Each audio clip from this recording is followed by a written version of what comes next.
बहुत समय पहले की बात है। यह वह दौर था जब भारत के पूर्वोत्तर राज्य असम पर मुगलों की नजरें टिकी थीं। मुगल साम्राज्य ने कई बार अहोम साम्राज्य को हराने की कोशिश की, लेकिन एक नाम था जो उनकी राह का सबसे बड़ा दीवार बन गया, लाचित बोरफुकन। लाचित का जन्म 1622 में हुआ था। उनके पिता मुमई तमुली बोरबरुआ अहोम दरबार में एक उच्च पद पर थे। लाचित बचपन से ही साहसी, ईमानदार और बुद्धिमान थे। वे न केवल तलवार चलाना जानते थे, बल्कि रणनीति और नेतृत्व में भी निपुण थे। राजा चक्रध्वज सिंह ने जब उन्हें सेनापति नियुक्त किया, तब पूरा साम्राज्य उनकी वीरता का साक्षी बना। 1667 में मुगलों ने असम पर फिर से आक्रमण किया।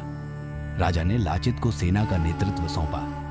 लाचित ने ब्रह्मपुत्र नदी के किनारे, पहाड़ों और जंगलों में छिपकर एक मजबूत नौसेना तैयार की। उन्होंने सैनिकों को कहा, हमारी मातृभूमि मां के समान है।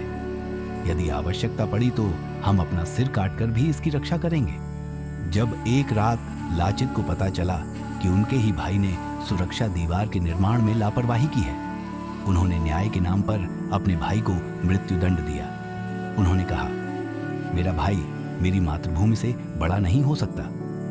1669 में मुगल सेनापति राम सिंह ने विशाल सेना और बेहतरीन नौकाओं के साथ सराय घाट से हमला किया। लाचित बीमार थे, बिस्तर पर पड़े थे, लेकिन जैसे ही उन्हें युद्ध की खबर मिली, उन्होंने कहा, एक बीमार आदमी भी अपनी भूमि की रक्षा कर सकता है।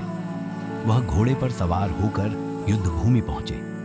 उनके नेतृत्व में अहोम सेना ने मुगलों को धोखे से ब्रह्मपुत्र की जलधारा में फंसा दिया।